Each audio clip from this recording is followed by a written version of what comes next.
Hey guys, you're watching BTEX. I'm Basil, this is an iPhone 7, this is a Sony Xperia XZ, and I am comparing both for you today. Unboxed both of these, did live unboxings for them both separately. The Xperia XZ one went pretty sweet, the iPhone one was a bit sucky because it was a bit long-winded, and the setup process of an iPhone is crazy convoluted, so that isn't listed anymore. But you can check out our setup video on the iPhone 7, and we will be making many more. Let us know what you want to see in the comment section below.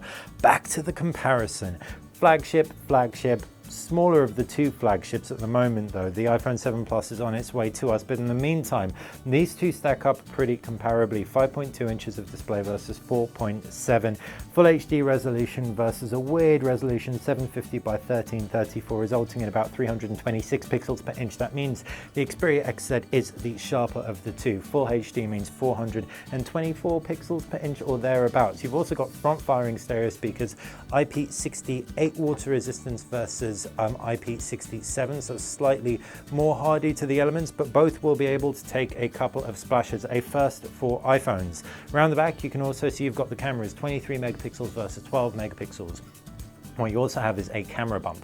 So bringing the iPhone closer into frame, Apple hasn't been able to shave that off, which might irk some people when it comes to design, but they say it's going to be worth it because the optics of the new iPhone camera are pretty stupendous. I've taken some samples across both and I will dive into them a little bit later. What do you think of the design? Which do you prefer? I have big hands. I quite like how curvaceous the sides of the Sony Xperia XZ are. Its new design language, the flat base, the Alkaleido metal body, all looks and feels sweet. Super bezel heavy up top and bottom, and so is the iPhone, so there's nothing really in it in that respect. The iPhone's just a more curvaceous, more elegant device in terms of it'll be better for smaller hands in particular.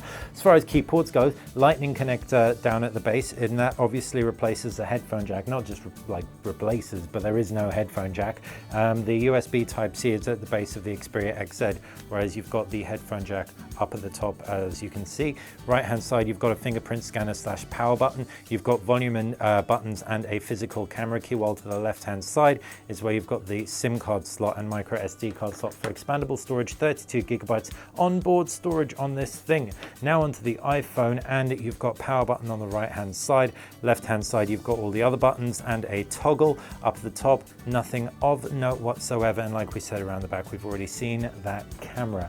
So I really like the additional memory that Apple is giving you. You can pick it up in 32 gigabytes. 32 gigabytes though will be too little, guys. Opt for the 1 to 8 gigabyte one.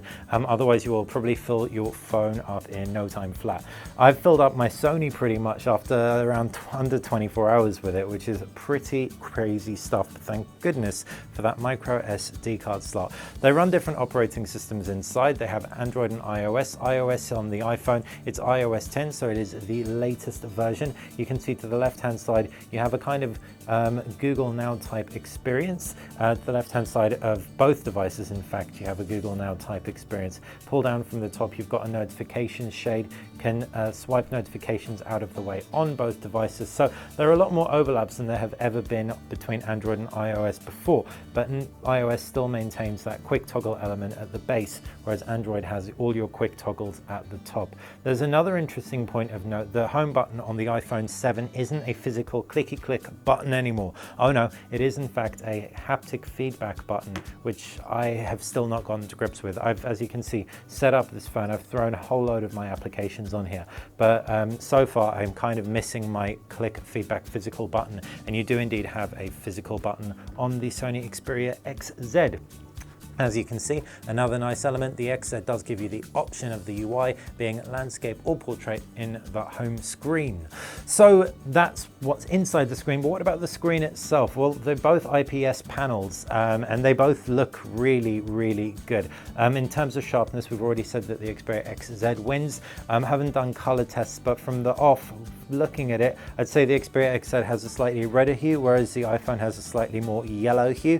iPhones have historically also had a bit of a yellow hue out of the box that then apparently sunlight fixes, and I'm definitely getting that a tiny bit on this iPhone 7. Now let's talk about those cameras. You've got a 7 megapixel camera at the front of the iPhone 7 versus a 12 megapixel around the back. And this can shoot 4K video, as too can the Xperia XZ. Xperia XZ has a 13 megapixel front camera versus a 23 megapixel rear camera. Now, one thing that I'm really bummed about already, the Xperia XZ has already given me a "I'm getting too hot to carry on shooting" a warning. So Sony's cameras in the past have overheated a little bit. And I found when I was charging my Xperia Z yesterday, it stopped me from recording video and taking photos because it was getting too hot. Clearly, this 23 megapixel sensor is an absolute beast on this thing and puts too much pressure on it and gets too hot. That's all I'm saying. Maybe next time Sony revise your sensor, because I like taking pictures and it wasn't even that hot last night. If you're living in a hot country, that would probably exacerbate that. That even does happen with a front camera as well, which is a shame. But the picture quality on the Sony is exceptional. If you haven't seen our Instagram already, make sure you check it out, and you can go through there, check out a light trail that we recorded on the Xperia XZ last night. It's a 1 second exposure, maximum exposure. Out of the box, therefore, the user interface of the Xperia XZ wins out for me just based on the fact that you do indeed have manual camera controls, whereas you don't have that on the iPhone. With the iPhone, you have to purchase applications that enable that separately, which is a bit of a bummer, but it does support manual camera modes. And if you do shoot in something like Lightroom application, you can also shoot RAW as well, which I haven't managed to get working on the Sony Xperia XZ. So horses for courses, people. As for pure picture quality, let's whack open those cameras. This is preliminary stuff, guys, but I did take some pictures of the same thing. And on the Sony, I did one in 8 megapixel automatic mode and one in 23 megapixel. I overrided the 8 megapixel. Overrode? I don't know. And as you can see, I literally tapped on that Canon symbol there. So this is the 8 megapixel version, and unfortunately the iPhone, for Sony that is, the iPhone is way better in that specific instance. I can actually read the text here, whereas that, it hasn't really discerned anything between the blues and the writing. Bringing it into frame, you can also see that the coloration on the iPhone is more accurate as well. What you can also see, so that's the 8 megapixel version, is in the 23 megapixel version, while the detail is a little bit better, the actual coloration isn't. And so ultimately from that one photo, the iPhone wins out. Moving over to some low light stuff. There you go, other way. Did a low light sample picture of these plants, and the Xperia XZ clearly does a more aggressive job of brightening everything up. So pinch in on the same element and you can see the exposure is heaps higher on the Xperia XZ, which is actually, again, less realistic, and the iPhone's exposure is more on point, and on top of that, detail is better, though that is 12 megapixels and I only took an 8 megapixel one of those.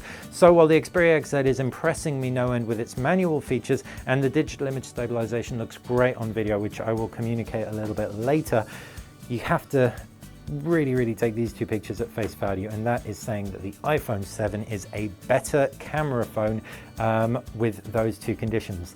Moving on, and we can talk about speakers now, and I'm going to open Spotify. And what's awesome about Spotify is that it doesn't let you share your account, and that wouldn't be awesome normally, but it's awesome in this instance because if I want to play this song,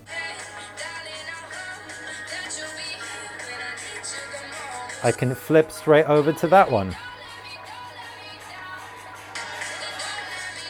Now, I've got the microphone clipped to me so you can hear me. This is kind of a secondary consideration, having like speaker comparison. So I'll do a separate video where I use a better microphone, but what I'm going to do now is going to just measure the audio levels. We've got dual speakers on both of these devices, so it should give you something nice and comprehensive, and two very competitive, similarly spec'd speakers.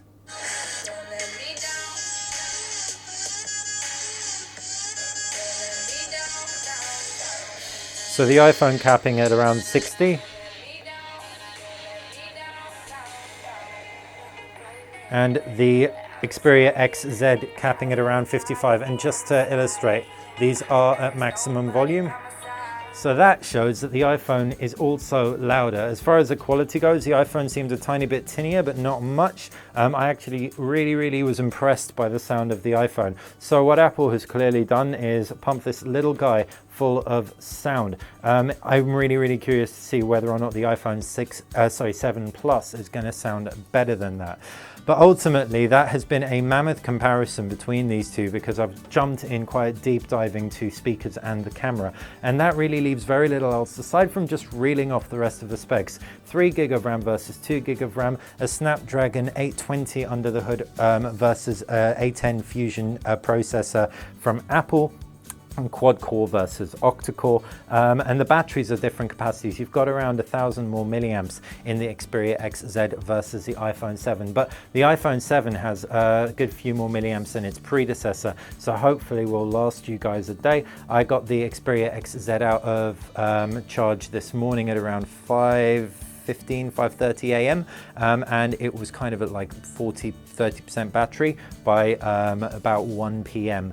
I was using it quite heavily though, so that's not representative. That shouldn't give you an overview of how it would react in the real world. I'm obviously reviewing it at the moment. I'd anticipate I could get a comfortable day out of the Xperia Z based on my usage thus far and screen on time.